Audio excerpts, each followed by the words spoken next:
ಅರಿವಿನ ನಾಲ್ಕು ನಡೆಸುತ್ತವೆ ಬೇರೆಕಾದ ನಡೆಸಿದ್ರು ஏழாவது வார்த்தை கேட்கிற முகத்தாவே வார்த்தைகளை கேட்டு பெருமையாக செல்லாதபடி அந்த அர்த்தத்தை புரிந்து இந்த வாழ்க்கை நடைமுறைப்படுத்த கேட்டார் பிரசனம் கூட தாய்களுக்கும் உடனே தாழ்த்து போகணும் ஏசுநாம் திட்டம் மேலதாவே. சரி, ஏழாவது வார்த்தைகளும் வந்தோம். நிறைய பேர் தூங்கிட்டே இருக்கலாம். ஐயா ஒரு நல்ல விஷயம் பண்ணாரு. என்னென்ன இடையில பாட்டு போட்டு எனக்கு எழுப்பி இருக்காச்சாரு. ஸோ சில பேருக்கு தூங்க கலைஞ்சிக்கலாம். சரி, தூங்குறவங்க தூங்குற நம்ம டிஸ்டர்ப் பண்ண வேண்டாம். சரி, வீட்டு இருக்கிறவங்க நம்ம ஆண்டோட வசங்களுக்கு இருக்கும். சரி, இன்னைக்கு நான் சர்ச்சைக்கு வரும்போது எனக்கு ஆண்டவர் ஒரு தாத்து வச்சாரு. என்ன தாட்டுனா, குட்ஃப்ரைடே எப்படி லைட்டாக ஒரு கிளாஸ் சொல்லிட்டு அதுக்கப்புறம் நம்ம செய்திக்குள்ளே போனாங்க. நிறைய பேர் பார்த்தீங்கன்னா வாசமா சொன்ன மாதிரி நிறைய பேர் என்ன பிளாக் கலர் ட்ரெஸ்ல வந்திருக்கீங்க. ஏன்னா ஆண்டவர் இவ்வளோ கஷ்டப்பட்ட வேதனைப்பட்டாரு, அந்த சோகத்தை தெரிவிக்க வேணுமா பிளாக் கலர் ட்ரெஸ்ல வந்திருக்கீங்க. நான் நேற்று சும்மா ஒரு இன்ஸ்டாவில் ஒரு ரீல் பார்த்துருந்தேன். அந்த ரீலில் என்ன பண்ணீங்கன்னா, ஒரு கம்பெனியில் வேலை செய்கிறவர் வந்து அவங்க கொலிக்கிட்ட சொல்கிறாரு, நாளைக்கு குட் ஃப்ரைடே ஸோ அதனால் வந்து வர முடியாது, லீவு அப்படின்ட்டு. உடனே அவர் வந்து ஹாப்பி குட் ஃப்ரைடே அப்படின்ட்டு கை கொடுத்து கொடுக்குறாரு. எனக்காக செல்ல அழைப்பட்டாங்க, அதுதான் நான் குட் ஃப்ரைடே சொல்றேன். ஐயோ சாரி சாரிங்க. அதுக்கு இன்னொரு வந்து நீ ஒரு நாளைக்கு லீவ் குட் ஃப்ரைடே போறேன், என்னோட வேலையை பார்த்துக்கோன்னு சொல்லிட்டு இன்னொரு கொலிகிட்டையும் சொல்றாரு. அவர் வந்து what have a wonderful fabulous good Friday அப்படின்றாரு. ஐயோ ஏசப்பா எங்களுக்கு மறைச்சாருங்க அப்படின்னோடனே, அப்ப ஏன் குட் ஃப்ரைடேன்னு போட்டிருக்கு? அப்போ வந்து சோகமான ஃப்ரைடே தானே இருக்கும், சேட் ஃப்ரைடே தான் இருக்கலாமே அப்படின்னு. அதுக்கப்புறம் அவர் சொல்றாரு, ஆண்டவர் வந்து எங்க பாவத்தை வந்து மன்னிக்கிறதுக்காக தான் மறிச்சாரு, அந்த நன்மைக்காக தான் நான் குட் ஃப்ரைடே சொல்றோம். நம்ம இன்னும் நம்ம அது அர்த்தத்தை தெரியாமலே இருக்கிறோம். ஏன்னா அதுதான் குட் ஃப்ரைடேன்னு புனித வெளின்னு சொல்றோம். ஆனால் இன்னும் வந்து சோகமாவே நினைச்சிட்டு இருக்கோம். ஆண்டவர் வந்து செஞ்ச ஒவ்வொரு விஷயத்துக்கும் ஒரு அர்த்தம் இருக்கு. இப்போ பார்த்தீங்கன்னா இந்த கடவுள் வார்த்தைக்கு அப்படி என்ன முக்கியத்துவம் இருக்கு அப்படின்னு நம்ம பார்க்கிறோம். இப்போ பார்த்தீங்கன்னா எனக்கு முன்னாடி 6 பேர் பேசினாங்க, எல்லாம் என்னோட பெரியவங்க. நான் என்ன பேச போறேன் எனக்கு தெரியல, நான் ஆண்டவர் வழி நிறுத்திட்டு இப்போ 6 பேர் முன்னாடி பேசினாங்க. என்னையும் சேர்த்து 7 பேர் பேசுறோம் மொத்தம். ஆனா இவ்வளவு தூரம் நாங்க இதுக்காக பிரயாசப்பட்டு நாங்க ஆண்டவர் ஜெபத்துல இருந்து நாங்க ப்ரேயர் பண்ணி பேசினாலும் ஒரு யூஸ்மே கிடைக்கும். அது யூஸ் ஆக்குறது வந்து உங்க கையில தான் இருக்கு. ஏன் அப்படின்னா ஆண்டவர் பல வார்த்தைகள் நம்ம சொல்லிட்டு போயிருக்காரு. ஆனா எத்தனை பேர் வந்து ஏத்துக்கிறோம்? அது ஏத்துக்கிட்டது ஏன்னா ஆண்டவர் வந்து நம்ம உள்ளத்தை கதை தட்டுறாரு. ஸோ திறந்தாதான் அது நமக்கு உள்ள வசனம் போய் கிரியை செய்யும். அது வரைக்கும் வந்து ஏதோ பேச்சாளர் மேடையில பேசுன மாதிரி தான் இருக்கும் அந்த 6-7 பேர் பேசுறது. அப்போ நம்ம ஆண்டவர் அந்த வார்த்தைக்கு எவ்வளவு முக்கியத்துவம் கொடுக்குறோம்னு நம்ம பார்க்க போறோம். அதை பார்த்தீங்கன்னா இப்போ நாங்களாம் பேசுறது வந்து ஏதோ ஆண்டவர் பெருசா பேசினாரு, இதெல்லாம் நாங்க எக்ஸ்பிளைன் பண்றோம். ஆனா நாங்க சொல்ற விளக்கங்கள்லாம் பார்த்தீங்கன்னா ஆண்டவர் பேசின வார்த்தைகளை ஏதோ 1% தான். நீங்க அந்த வசனத்தை எடுத்து நீங்க படிக்க தான் தெரியும் எவ்வளவு அந்த ஆழமான சக்திகளை ஆண்டவர் சொல்லியிருக்காரு. ஆனா சிம்பிளா ஒரு வார்த்தையில சொல்லிட்டு போயிட்டாரு. ஏதாவது கையில ஆழ்வு குடிக்கிற முடிஞ்சு போச்சு. ஆனா அது எவ்வளவு அது பின்னாடி எவ்வளவு ஒரு ஆழமான சத்தியங்கள் இருக்குன்னு சொல்லிட்டு நம்ம ஆண்டவரை வந்து நம்ம தியானித்து தான் தெரியும். ஆனா நம்ம என்ன பண்றோம், சர்ச்சைக்கு வரோம், ப்ரேயர் பண்றோம். எதுக்காக மெயினா சர்ச்சைக்கு வரோம் பார்த்தீங்கன்னா, மெயினா அந்த முன்னாடி ஆளுக்கெல்லாம் வந்து ப்ரேயர் பண்ணுவோம். எதுக்கு அப்படின்னா ஆண்டவர் நன்மை செஞ்சாரு, எனக்கு பிறந்தநாளை கொடுத்துட்டாரு. ஸோ ஆண்டவர் தேங்க்ஸ் சொல்றது தான் வரும். ஆனா ஆண்டவர் நம்ம லைஃப் வந்து எந்த அளவுக்கு உருவாக்கிட்டாரு, எந்த அளவுக்கு வழிகாட்டுறாரு சொல்லிட்டு அனுதினமும் தேங்க்ஸ் சொல்றதா நம்ம சர்ச்சைக்கு வரோமா தெரியல. ஏதோ கடைக்கு வரோம், சண்டேனா இது சர்ச்சைக்கு போகணும், போயிட்டு எந்த வேலை இருந்தாலும் சர்ச்சைக்கு வந்துடணும், அவ்வளவுதான். ஆனா அது முக்கியம் கிடையாது. சர்ச்சைக்கு வந்து நீங்க என்ன காரியத்தை கத்துக்கொண்டீங்க, ஒவ்வொரு நாள் சர்ச்சைக்கு வரும். நம்ம வந்து எப்படின்னா இந்த ஆர்சிக்கெல்லாம் பார்த்தீங்கன்னா ஃபாதர் வந்து உட்காந்துருப்பாரு, பக்கத்துல வந்து அந்த பாவமணி பேப்பர் நடக்கும். என்ன பண்ணுங்க, என்ன பாவம் செஞ்சாலும் கிட்ட போயிட்டு இந்த மாதிரி பாவம் செஞ்சேன் மன்னிச்சிருந்தோன்னே அதுக்காக ப்ரேயர் பண்ண மன்னிச்சிருவாரு. அது எதுக்காக சொல்லப்படும் அப்படின்னா, நம்ம அனுதினமா நம்ம சர்ச்சைக்கு வரப்போது நம்ம இருக்க பாவத்தை கொஞ்சம் கொஞ்சமா நம்ம கழுவி சுத்திகரிக்கணும். அந்த பாவத்தை திருப்பி செய்யக்கூடாதுன்னு பைபிள்ல போட்டிருக்கேன்னா, பாவங்களை வந்து மறைக்க பாவமடைய மாட்டான். ஆனா அறிக்கை செய்து மட்டும் இல்ல, அறிக்கை செய்து விட்டு தான் இறக்கப்படும். ஸோ நம்ம முடிஞ்ச அளவுக்கு நம்ம வந்து பரிசுத்தப்பட்டு அந்த வார்த்தைகள் யூஸ் ஆகுது. ஏன்னா ஆண்டவரை வந்து சொல்லியிருக்காரு பைபிள்ல, பரிசுத்தம் உள்ளவன் இன்னும் பரிசுத்தமாகணும்னு சொல்லியிருக்காரு, அசுத்தம் உள்ளவன் இன்னும் அசுத்தமாகணும்னு சொல்லியிருக்காரு. அப்போ பரிசுத்தம் உள்ளவன் அப்படியே இருப்பான்னு சொல்லல, அசுத்தம் உள்ளவன் அப்படியே இருப்பான்னு சொல்லல. அப்போ பரிசுத்தமான நம்மளையும் பரிசுத்தமா அழைச்சிருக்காரு. நம்ம வந்து கொஞ்சம் கொஞ்சமா பாவலை மன்னிப்பு பெற்று பரிசுத்தமாக்கப்படும். பாத்தீங்கன்னா நம்ம எல்லாமே எல்லா விஷயமும் பாத்தீங்கன்னா இன்ஸ்டன்டா இருக்க கிடைக்குன்னு பார்க்குறோம்.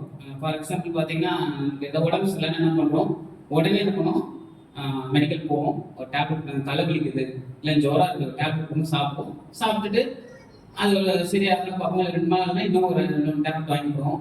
ரொம்ப முடியல அப்படின்னா நம்ம டாக்டர்கிட்ட போவோம். ஆனால் அதுக்காக ப்ரேயர் பண்ணுறோமா, நீங்கள் வளர்க்குறோம் பண்ணுறது செகண்டரி. ஆனால் அதுக்காக எத்தனை பேர் ப்ரேயர் பண்ணணும்? நமக்கு என்ன நினைக்கிறோம், இன்ஸ்டண்ட்டாக அது கிடைக்கும்னு நினைக்கிறோம். ஆனால் இன்ஸ்டண்ட்டாக கிடைக்கிறது எப்போவுமே பாவம். அதான் சொல்லுவாங்க, காசு வந்து ஈஸியாக கிடைக்கூடாது, நம்ம அதை உழைச்சி சம்பாதிக்கணும். அப்போ தான் நான் அருமை தெரியுது. அதே மாதிரி தான் பார்த்தீங்கன்னா நம்ம வந்து நம்ம வந்து உழைக்கிற மூலம் தான் அந்த ஒவ்வொரு விஷயமும் கிடைக்கணும். என்ன எக்ஸாம்பிள் பார்த்தீங்கன்னா, ஒரு லாங் பேக்ல ஒரு வீடியோ பார்த்துங்க. அந்த வீடியோவில் என்ன போட்டிருந்தா, டேப்லெட் சாப்பிட்றதுனால எப்படி நம்ம உடல் வந்து ரியாக்ட் பண்ணுறது ஒரு எக்ஸ்பெரிமெண்ட் பண்ணிட்டாங்க. என்ன அப்படின்னா, பொதுவாக டேப்லெட் எதுக்கு சாப்பிட்றோம்னா, உள்ள இருக்க கெட்ட கிருமிகளை அழிக்கிறதுக்காக நம்ம சாப்பிட்றோம். ஸோ அந்த கெட்ட பாக்டீரியாஸ் தான் நமக்கு வந்து இந்த மாதிரி வந்து நமக்கு உடம்புல இருந்து பயத்தில் கொண்டு வருது. ஸோ அதை அழிக்கணும்னு சொல்லிட்டு டேப்லெட் சாப்பிட்றோம். அப்போ என்ன பண்ணாங்க, ஒரு சின்ன ஒரு கிளாஸ் ரவுண்ட் ஒரு பிளேட் மாதிரி இருக்கு. ஸோ அதை என்ன பண்ணாங்க, அந்த கிருமிகளை வந்து சுற்றி வந்து வச்சு பேஸ்ட் மாதிரி கடை வச்சுட்டாங்க. கடை வச்சுட்டு அதை வந்து ஒரு டேப்லெட் வந்து நடுவில் வைக்கிறாங்க. வச்சோன்னா என்ன ஆகுது, அதை சுற்றி கொஞ்சம் தூரத்துக்கு அது கிருமிகள் வரவே இல்லை. அந்த ரியாக்ஷனுக்கு என்ன ஆகுது, கிருமிகள் வரவே இல்லை, தள்ளி போச்சு. எல்லாமே கிட்ட எல்லாம் செத்து போச்சு. இப்போ தூரத்துக்குலாம் கிட்ட வரவே இல்லை. இடையில அவ்வளோ பெரிய கேப் இருக்கு. அப்புறம் என்ன பண்றாங்க, சரி அந்த டேப்லெட் தூக்கி போட்டு என்ன பண்றாங்க, இருக்க கிருமிகளை திருப்பி உள்ள ஃபுல்லாக பூசி வச்சுட்டு நம்ம திருப்பி இன்னொரு டேப்லெட் பூச வைக்கிறாங்க. அப்போ என்ன ஆகுது, திருப்பி அதே மாதிரி பக்கத்துல கிளீனா செத்து போச்சு, தூரத்துல வரல. ஆனா என்னன்னா, முன்னாடி இந்த தூரத்தோட இன்னும் கொஞ்சம் க்ளோஸ் ஆரம்பிச்சு. இதை மாதிரி ஒவ்வொரு டைம் ரிப்பீட் பண்ணிட்டே இருக்காங்க. இருக்கிற பேலன்ஸ் கிருமிகளை பண்ணிட்டே இருக்காங்க. லாஸ்டா ஒரு கட்டத்தை வரும்போது அந்த டேப்லெட் மேலே இந்த கிருமிகள் ஏறி உட்காந்துருக்கு. அது என்ன ஆகுது அப்படின்னா, அது வந்து அடாப்ட் பண்ணிக்கிறது. நம்ம கூட கொரோனா வந்து பாத்தீங்கன்னா, ஃபர்ஸ்ட் கொரோனா வந்து இதாக இருந்தது. அதுக்கப்புறம் எவ்வளோ டேப்லெட் எல்லாம் இன்ஜெக்ஷன்லாம் போட்ட அப்புறம் கொரோனா அந்த அடாப்ட் பண்ணி என்ன பண்ணுது, அந்த மாதிரி ஏற்ற மாதிரி அது வந்து மாத்திக்குது. அது மாதிரி அதே மாதிரி தான் நம்ம இன்ஸ்டன்டா கிடைக்கிற எந்த விஷயத்தை எடுத்தாலுமே பாத்தீங்கன்னா, அதுல ஏதோ ஒரு தீமை இருக்கும். அந்த நேரம் நன்மையா இருக்கும், நான் போக போக போக அது தீமை மாறும். அதே மாதிரி இந்த ஆர்டர் வார்த்தைகள் நம்ம கேட்க போது இன்ஸ்டன்டா எல்லாம் நடக்கும் நினைக்க கூடாது. ஆர்டர் நமக்கு ஒரு ரைட் டைம் வச்சிருப்பாரு. அந்த டைம் தான் பெஸ்ட் டைம். நம்ம ப்ரேயர் பண்ண கூட என்ன ப்ரேயர் தான், ஆண்டவரே எனக்கு வந்து இந்த மாதிரி இருக்கு, எனக்கு வந்து இந்த மாதிரி நான் ஒன்று மனசுல நினைச்சிருக்கேன், ஸோ அதை நடக்கணும், எனக்கு வந்து இந்த டேட்டு இந்த டைமுக்குள்ள நடக்கணும் அப்படின்னு ஆண்டவருக்கு நம்ம டைம் கொடுக்குறோம். ஆனால் அப்படி கொடுக்கக்கூடாது. ஆண்டவரே நான் மனசுல நினைச்சிருக்கேன், அது உங்களுக்கு எப்போ சித்தமோ அதை வந்து கொடுங்கன்னு சொல்லிட்டு நான் எப்பவுமே நம்ம ப்ரேயர்ல வந்து வேண்டிக்கணும். அப்ப அந்த கடவுள் வார்த்தை சொன்னது அப்படி என்ன முக்கியம் அப்படின்னா, ஆண்டவர் வந்து மறிக்கிற தருவாயில இருக்கிறாரு. அப்போ அது 7 அழகான அந்த வார்த்தைகளை சொன்னாரு. அப்போ ஒரு நார்மலா ஆண்டவர் பார்த்தீங்கன்னா, ஆண்டவர் கடவுளா அந்த இடத்துல இல்லை, மேக்சிமம் மனித அந்த வழியில் வேதனையோட தான் இருந்தார். அப்ப பாத்தீங்கன்னா, ஒரு மனுஷன் இறக்க போது எவ்வளவு வேதனையா இருப்பார் அப்படின்னா, நான் ஒரு வீடியோல பார்த்துருந்தேன். என்ன அப்படின்னா, ஒருத்தர் வந்து மயக்க போறாரு. ஸோ என்ன பண்றாங்க, கடைசி மீன் கடைசி சாப்பாடு அவர் கொடுக்குறாங்க. அவர் அந்த பிளேட் வந்து வைக்கிறாங்க, அவர் ஸ்பூன் கொடுக்குறாங்க. அவர் பார்க்க போது சாப்பிட்டு முடிச்சுட்டு அதுக்கு ஒரு தூக்கில போட போறாங்க, அவ்வளவுதான். அவர் அந்த பிளேட் வந்து ஸ்பூன் எடுக்கிறாரு, எடுத்து கையில அப்படி நடுக்குது. அப்படியே நடுக்கத்தோடய அப்படியே சாப்பிடுறாரு. அவர் அப்படியே உடம்புலாம் அப்படி பதறது. அவரால் அது ஒரு சரியாவே இருக்க முடியல. ஏன்னா சாப்பிட்டப்புறம் தூக்குல போட போறாங்க. அந்த மனுஷனுக்கே அவ்வளோ ஒரு பதட்டம் இருந்துச்சுன்னா, ஆண்டவர் வந்து சாதாரணமா தொங்கல, பல வேதனைகள் இருக்காங்க. நான் பார்த்தீங்கன்னா இத்தனை வருஷமா அந்த வீடியோ போடுறாங்க, ஒவ்வொரு வார்த்தைகள் அருமையா போடுறாங்க, எப்படி அவங்க அந்த எப்பே மொழியிலே போடுறாங்க. ஆனா இத்தனை எனக்கு தெரிஞ்சு சாமியா இருக்கும் போதே போட ஆரம்பிச்சது, அப்படி 6 to 7 years மேல ஆயிருக்கும். ஆனா இந்த வாட்டி தான் உட்காந்து நான் பார்க்கும்போது ஒரு விஷயம் பார்த்தேன். என்ன அப்படின்னா, அந்த கல்யாணத்தை பத்தி அந்த வசனம் வரும்போது போட்டாங்க. அதில் கரெக்டாக நோட் பண்ணீங்க அப்படின்னா, அந்த கல்யாணம் பேசும்போது அவன் மன கசந்து அந்த 2வது கல்யாணம் வந்து ஆண்டவர் ஒப்பு கொடுத்து பேசினாரு. ஆனா அவனோட வாய்ஸுக்கும் ஆண்டவர் பேசுற வாய்ஸுக்கும் பார்த்தீங்கன்னா நிறைய டிஃபரன்ஸ். ஆண்டவர் வந்து ஒரு என்ன சொல்றோம், ரொம்ப வியாகுலத்தோட பேசுறாரு. அந்த வாய்ஸ் கேட்டா தெரியும் ஆண்டவர் எப்படி பேசினாரு. ஆனா இந்த கல்யாணம் வந்து மனசு வந்து பேசுறான். ஆனா ஆண்டவர் பேசும்போது ஒவ்வொன்றும் ஒரு தடுமாற்றோட அவ்வளவு வேதனையோட பேசுறாரு. அது அந்த அளவுக்கு தத்துவமா அவங்க எடுத்திருக்காங்க இந்த விஷயத்தெல்லாம் வச்சுதான். அப்போ ஆண்டவர் வார்த்தைகள் வந்து அவ்வளோ ஒரு வேதனை மத்தியில அவ்வளவு பேசியிருக்காரு. அவர் நினைச்சிருந்தா வேதனை பத்தி நினைச்சிருக்கலாம், இவ்வளவு தூரம் பேசணும் அவசியம் இல்லை. ஆனா ஆண்டவர் ஒவ்வொன்று வந்து ஆண்டவர் சித்தப்படி என்று செய்தார். அப்ப அந்த கடவுள் வார்த்தை ரொம்ப முக்கியம். ஆனா அந்த அவ்வளோ பேரை அவ்வளோ விலை மதிப்பற்ற அந்த வார்த்தைகளை நம்ம கேட்கிற நம்ம இன்னொரு நம்ம என்ன பண்றோம், உலகத்துக்கு தான் போயிட்டு இருக்கோம். ஏதோ இங்க வந்து மெசேஜ் கேட்கிறோம், அவ்வளவுதான். அதுக்கு வெளியே போனோம்னா திருப்பி நம்ம உலகப்பிரமான வாழ்க்கைக்கு போயிட்டு வந்தோம்னா ஆண்டவரோட அந்த ஸ்பிரிச்சுவல் லைஃப் வந்து நமக்கு இல்லை. ஏன்னா இந்த பாட்டுல கூட பாடின மாதிரி வாசிங்க,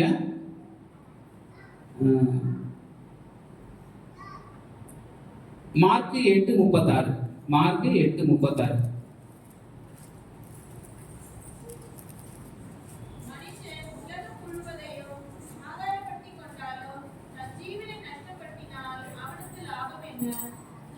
அப்போ மனுஷன் உலகம் முழுவதும் ஆதாயப்படுத்தினாலும் ஜீவனுக்கு நஷ்டப்பட்டு அவனுக்கு என்ன லாபம் இருக்கு? ஒண்ணுமே கிடையாது.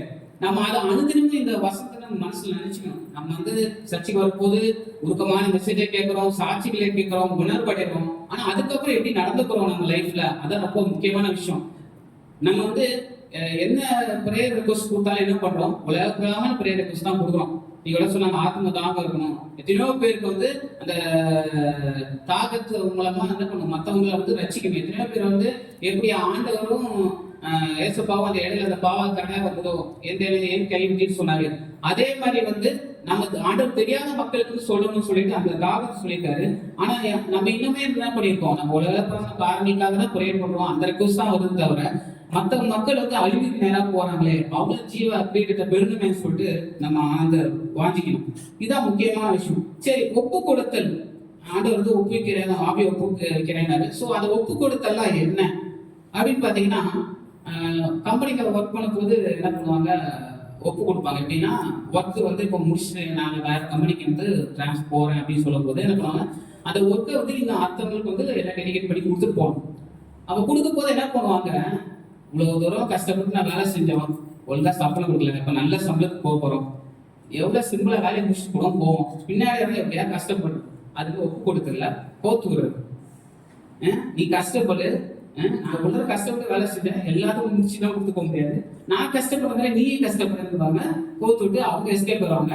புதுசா வந்த வேலை வந்தவங்க என் தான் கொஞ்சம் சேர்ந்தாலும் அப்படின்னாங்க நிலைமையாரு. அப்போ அது ஒப்பு கொடுக்கறது ஆண்டவர் ஒப்பு கொடுக்கறது பாத்தீங்கன்னா ஏதோ முடிச்சிட்டோம் அப்படின்னு இல்லை, எல்லாமே பெர்ஃபெக்டா பண்ணாரு. எல்லாமே வேத வாக்கியத்துல என்ன சொல்லியிருக்காரோ அதை அப்படியே பெர்ஃபெக்டா பண்ணிட்டு ஒப்பு கொடுத்து போனாரு. ஆனா அதை ஆண்டவரால் ஈஸியா செய்ய முடியல. ஏன்னா கெத்செமனே தோட்டத்துல என்ன சொல்றாரு, இந்த பாத்திரம் என்னை விட்டு நீங்க கூடுமானால் நீங்க சொல்றாரு. ஆனா என்ன சித்தப்படியா உங்க சித்தப்படியே ஆக கிடையாது சொல்லிட்டு ஆண்டு சித்தத்தை ஒப்பு கொடுத்தாரு. அப்போ ஆண்டவருக்கு அந்த நேரத்துலயும் பாத்தீங்கன்னா அவரால் முடியல, இருந்தாலும் ஆண்டவர் சித்தத்தை ஒப்பு கொடுத்து அவர் ஒவ்வொரு காரியமும் செஞ்சுட்டே வந்தார். வாசிங்க யோவான் 13:3-4-5. யோவான் 13:3-4-5.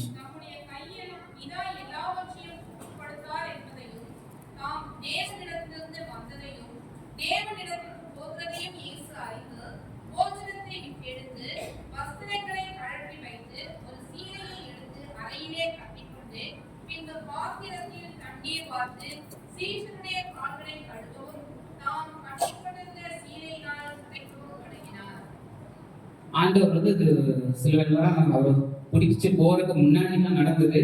அப்போ வந்து என்ன பண்றாரு, ஆண்டவர் எப்படி எடுத்துக்கொள்ளப்படுறாரு, ஸோ இந்த பாடலாம் அனுபவிக்கணும் அப்படின்னு தெரிஞ்சிச்சு.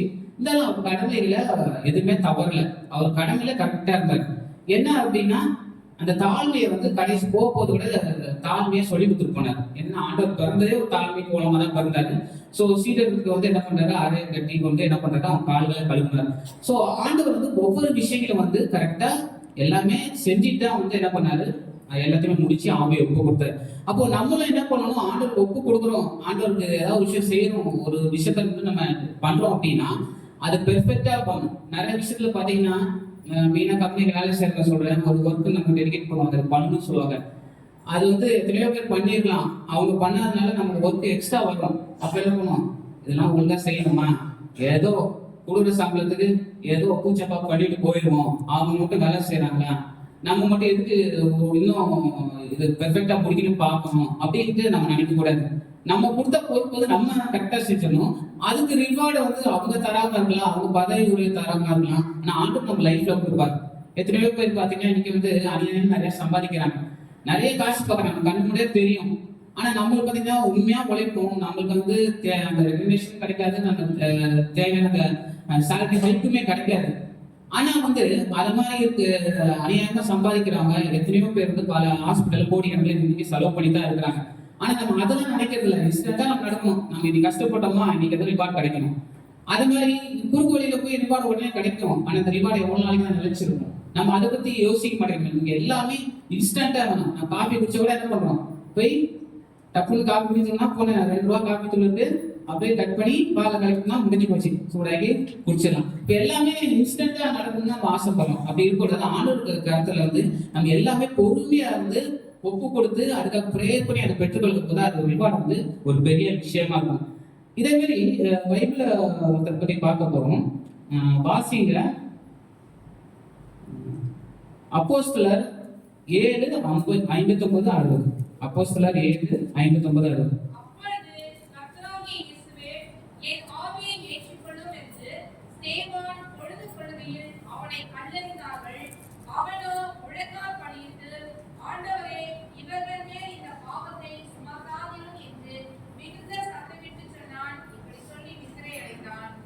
ஸ்தேவான் பார்க்கும்போது சச்சா மறைச்சாரு.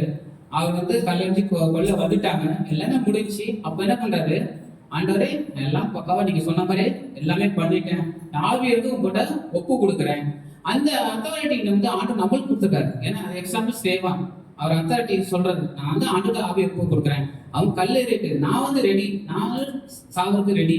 இல்லை ஆண்டவரும் தான் அவர் வந்து மறிக்க ரெடி ஆகிட்டாரு. ஏன்னா நம்ம அந்த கிறிஸ்துமஸ் டைம் வந்து நீங்க எல்லாம் சில பேர்லாம் ஸ்டேட்டஸ் வைப்பாங்க, this is the reason for the season சொல்லிட்டு. ஒரு சைடு முட்வீடு இருக்கும், ஒரு சைடு வந்து அந்த டோர்ல அழகா இருக்கும் போது அந்த ரவுண்டு டெக்கரேட்டிவ் ஐட்டம் இருக்கும். அப்போ ஆண்டவர் அந்த முட்வீடம் எதுக்காக ஏத்துக்கிட்டாருன்னா, நாம ஆண்டவர் பிறந்ததே அந்த முட்வீடு ஏத்துக்கிறது தான். நிறைய விஷயம் வந்து ஆண்டவர் வந்து சிலுவையில சொல்றாரு, எல்லாம் சொல்றாருன்னு கேட்கணும். ஒவ்வொன்றுக்கும் ஒவ்வொரு அர்த்தம் இருக்கு. ஃபார் எக்ஸாம்பிள் நான் ரீசெண்டா இப்போதான் அந்த தெரிஞ்சுக்கிட்டேன், அந்த முட்வீடம் ஏன் வச்சாங்கன்னு. பொதுவாக சிலுவையில தண்டனை அப்படின்னு மருந்து தண்டனை நிறைய தண்டனை இருக்குது. அது ஒண்ணு சிலுவை தண்டனை.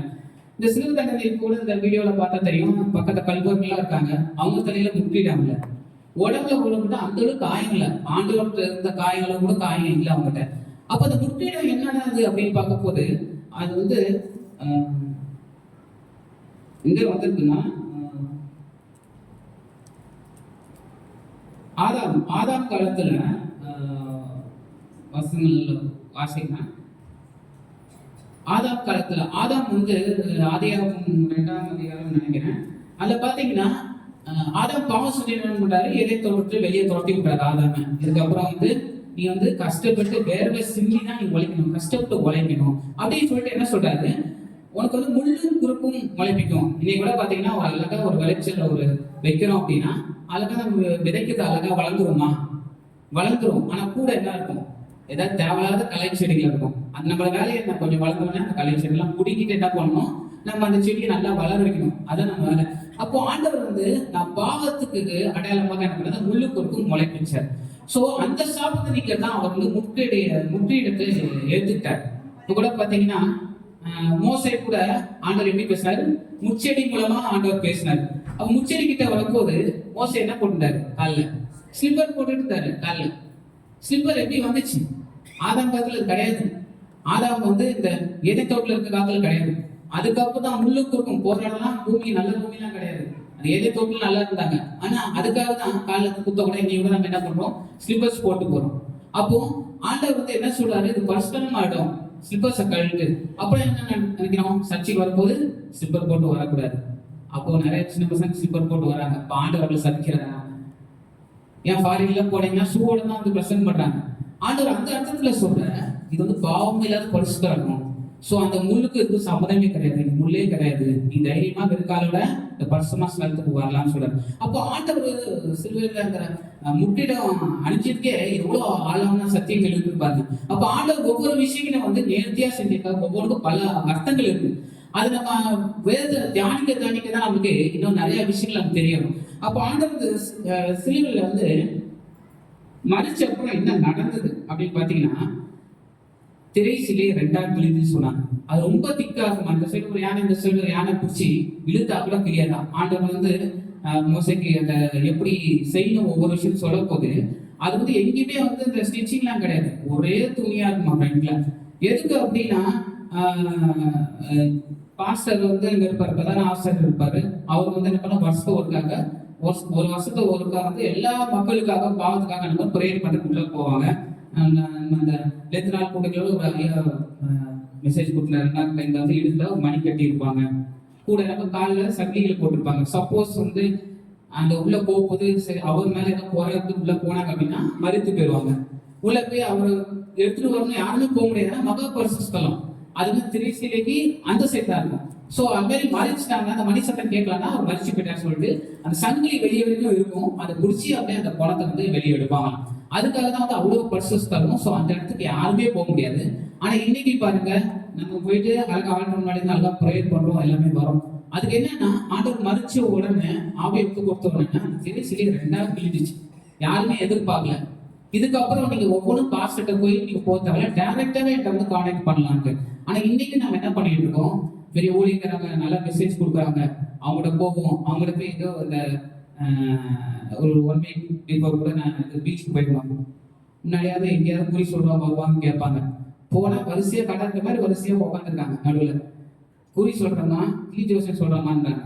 ஆனா நம்மளும் அந்த மாதிரி கேட்டுட்டு இருக்கோம். நம்ம இந்த வல்லமை பிரசங்கம் பண்றவர் அவர்கிட்ட போய் நம்ம வாழ்க்கை பற்றி கேட்போம். ஏன்னா ஆண்டவர் ஸ்ட்ரைட்டா அவங்க பேச ரெடியா இருக்காரு. ஆனா நீங்க என்ன பண்றீங்க, கதவு திறக்காம இன்னும் பூட்டி வச்சுட்டு நம்ம இருக்கிறோம். ஆனாதான் நம்ம சர்ச்சைக்கு இவ்வளவு நாள் வந்து நம்ம என்னதான் மெசேஜ் கேட்டாலும் நம்ம ஐயா சொல்றோம், ஐயாட்ட போய் ப்ரேயர் பண்ணாதான் நமக்கு கிடைக்குமோ, இல்லைன்னா நமக்கு கிடைக்காது. ஐயாட்ட ஏதோ ரொம்ப முடியல, ஐயாட்ட போய் ப்ரேயர் பண்ணுவோம். முதல்ல நீங்க விசுவாசத்தில் ஜெபிக்கணும். நீங்க விசுவாசத்துனா வந்து அந்த ஜெபம் வந்து உண்மையா வந்து அது மாறும். அது வரைக்கும் நீங்க வந்து மற்றவங்க தான் கிடைக்கணும்னா அது உண்மையான ஜெபம் கிடையாது.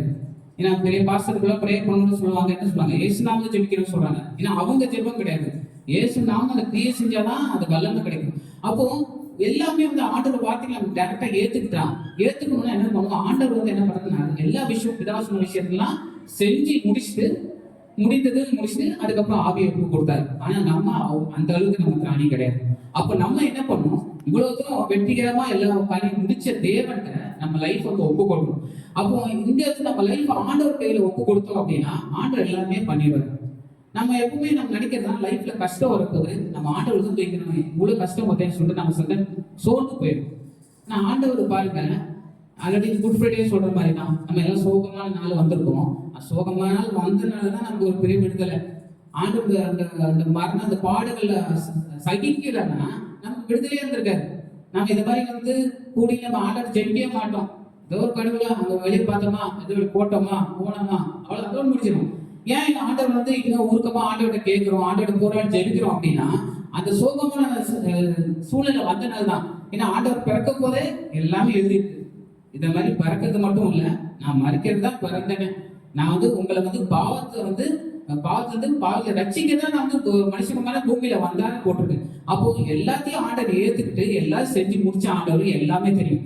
ஏன்னா ஆண்டவர் வந்து பல சோதனைகளை சகிச்சனாலதான் அந்த சோதனை மூலமா நம்மளையும் வந்து தப்பிக்கிற வழி செய்வான்னு பார்க்கணும். ஸோ அதனால வந்து நம்ம லைஃப் வந்து ஆண்டோட ஒப்பு கொடுத்தோம்னா ஆண்டவர் நம்ம லைஃப்ல வந்து என்ன கஷ்டங்கள் வந்தாலும் ஆண்டவர் நம்மளை நடத்தி கொண்டு போவாங்க. ஜீவ வழிக்கு நேராக நம்ம செல்வோம். ஜெபிப்போம். எங்களை நல்ல கர்த்தாவே நடிச்சுங்க கர்த்தாவே, கேட்ட சத்தியங்கள் படி எவ்வளவு வசனங்கள் கேட்கிறோம் செல்றோம் கர்த்தாவே. ஆனா அதை நாங்க எங்க உள்ளுக்குள்ள நாங்க ஏத்துக்கிட்டாதான் அதை எங்களுக்கு கிரியை செய்யும் கர்த்தாவே. அது வரைக்கும் அது ஒரு சாதன வார்த்தைகள் தான் இருக்கு கர்த்தாவே. ஆனா நீங்க பேசின ஒவ்வொரு வார்த்தைகளும் எவ்வளவு கஷ்டத்தோட இந்த ஏழு வார்த்தைகளும் நீங்க பேசுறீங்க, எவ்வளவு வியாபாரத்தோடு பேசுறீங்க. இருந்தாலும் இந்த கடமையை வந்து கரெக்டா அந்த இடத்துல பெர்ஃபெக்டா செஞ்சு முடிச்சுட்டு உங்க ஆஃபீஸ் ஒப்பு கொடுத்தீங்க தவி. அதே மாதிரி எங்க லைஃப்லயும் நிறைய குறைகள் இருக்கு. நாங்க வந்து உங்களோட சமீபத்தில் அந்த பாவனை பெற்றுக்கொள்ள நம்ம கத்திய ஆனவர்கள் கூட இல்லை கர்த்தாவே. இருந்தாலும் உங்களை தாழ்த்தி உங்க கருத்துல ஒப்பு கொடுக்குறோம் கர்த்தாவே. எங்க லைஃபை உங்க கருத்துல ஒப்பு கொடுக்குறோம் கர்த்தாவே. நீரே எங்க லைஃபை போர்ப்படுத்தி நடத்துங்க கர்த்தாவே. எங்க லைஃப்ல என்ன பிரச்சனைகள் போராட்டம் வந்து நாங்க உண்மையே அப்படி இருக்கோம் கர்த்தாவே. நம்ம கருத்துல ஒப்பு கொடுத்து அந்த விசுவாசத்தோட அனுதினம் வாழ்க்கையை நடத்த கெடுத்தார் தொடர்ந்து எங்களை ஆசீர்வாதப்படுத்து. இயேசு நாமத்தில் ஜெபிக்கிறோம். ஆமென்.